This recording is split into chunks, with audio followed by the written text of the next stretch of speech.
મિત્રો, અત્યારે આપણે આવ્યા છીએ આર વર્લ્ડ થિયેટર સ્ક્રીન જે છે ત્યાં આગળ, ને હું તમને બતાવીશ કે આર વર્લ્ડ શું વસ્તુ છે.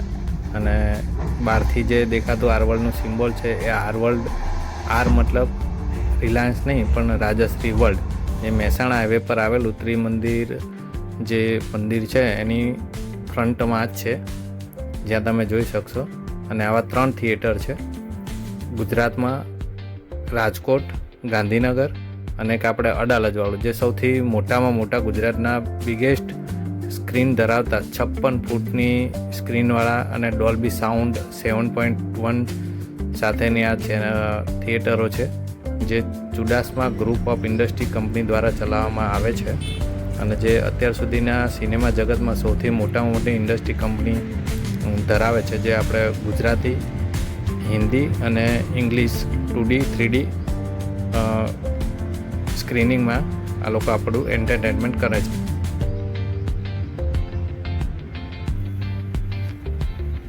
કોર્ટ પણ અહીંયા સુવિધા આપેલી છે, જો 24/7 ક્રિકેટ કોર્ટની સુવિધા ધરાવે છે.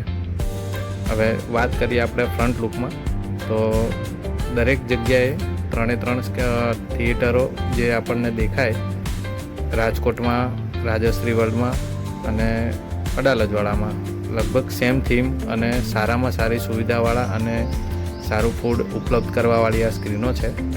જે થિયેટરો અત્યાર સુધીના સારામાં અને મોટા થિયેટરોમાં જે બદલાવ લાવનાર કહેવાય, જે જૂના થિયેટરો હતા લાકડાની ખુરશીવાળા, અને પછી જે મલ્ટી સ્ક્રીનવાળા થિયેટરોની શરૂઆત કરી એ રાજશ્રી વર્લ્ડવાળાએ કરી હતી, જે ચુડાસમા ગ્રુપ ઓફ કંપનીએ.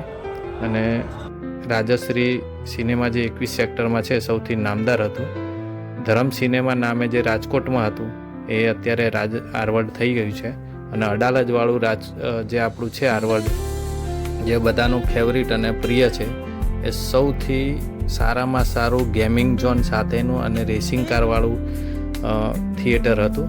અત્યારે રિલાયન્સના અંડરમાં સ્ક્રીનિંગની સિનેમા ચાલી રહી છે, એટલે થોડી સુવિધા ઓછી છે. પણ જેને બી આ થિયેટર જોયું હશે એ પાછળનો ટાઈમ અને સૌથી બિગેસ્ટ સિટિંગ એરેન્જમેન્ટવાળું જોવા મળશે, જે 390 પર સ્ક્રીન કેપેસિટીવાળું આ સિટિંગ એરેન્જમેન્ટવાળી કેપેસિટી છે, જેમાં 1500થી વધારે એક થિયેટર, એટલે 3 સ્ક્રીનના થઈને 1500થી વધારે સિટિંગ એરેન્જમેન્ટ ધરાવે છે. આર વર્લ્ડ એ સૌથી મોટી સ્ક્રીન, સિટિંગ કેપેસિટી અને સારામાં સારું ડોલ્બી 7.1 સાઉન્ડ સાથેનું સ્ક્રીન આપણને સુવિધા આપે છે. જે તમે એકવાર પિક્ચર જોઈએ, તમે જુઓ કેવું લાગે છે.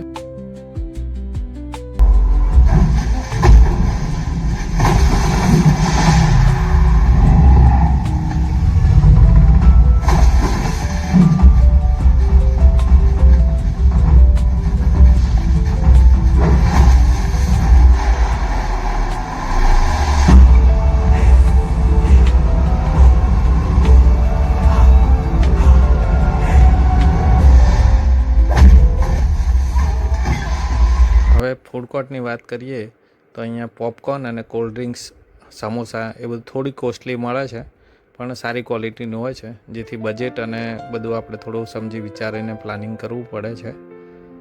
સુવિધામાં એનું વોશરૂમ છે, બીજી અન્ય બેઠક વ્યવસ્થા છે, અને ક્લીનનેસ છે સૌથી બેસ્ટ સર્વિસ છે. રાજકોટમાં તમે જોશો તો ધરમ સિનેમા પણ સેમ સુવિધા અને same screening, same Dolby sound અને એટલું જ મોટો પડદા સાથેનું આનું જે આવેલું છે એ થિયેટર રાજકોટમાં તમને જોવા મળશે. ગાંધીનગરમાં પણ સેમ છે. તો ગમે ત્યારે જાઓ ત્યારે પ્લાનિંગ કરજો તમે. જે ધરમ સિનેમા છે ઘણું જૂનું અને પ્રખ્યાત છે. જ્યાં રાજકોટમાં ગમે ત્યાં ધરમ સિનેમા કહો તો તમને એ જોવા મળી જાય છે. પણ અત્યારે સૌને ખુશી છે કે ધરમ સિનેમાનું જે વર્ચસ્વ છે એ રાજશ્રી વર્લ્ડ થિયેટર ચુડાસમા ગ્રુપે સાચવી રાખ્યું છે. ત્યારે અડાલજવાળું સામેવાળું છે એ આપણું એક સારામાં સારું થિયેટર છે, ત્યાં પણ તમે જઈ શકો છો. તો ચલો, નેક્સ્ટ ટાઈમ તમે જ્યારે મૂવીનું પ્લાનિંગ કરો ત્યારે ચોક્કસથી જજો. અને ગુજરાતી, હિન્દી અને ઇંગ્લિશ 3 મૂવી રિલીઝ કરે છે, તો એકવાર જરૂર મુલાકાત લેજો. આપણું જૂનું પ્રખ્યાત અને એક યાદગાર થિયેટર, જે જૂનું ને યાદગાર પણ કોલેજ ફ્રેન્ડો માટે એક સારી એવી યાદગાર ને હિસ્ટ્રી હોય છે. એ ફ્રેન્ડ છે, લવર પોઈન્ટ છે, એ માટેનો મોર્નિંગ શો છે, દરેક માટેનું એક સારું એવું સ્થળ હતું અને અત્યારે હાલમાં પણ છે જ. તો ઘણા બધાની યાદો મીઠી કરવાનો મોકો જ હોય છે. ચલો બાય બાય, એન્જોય. જય હિન્દ, જય ભારત.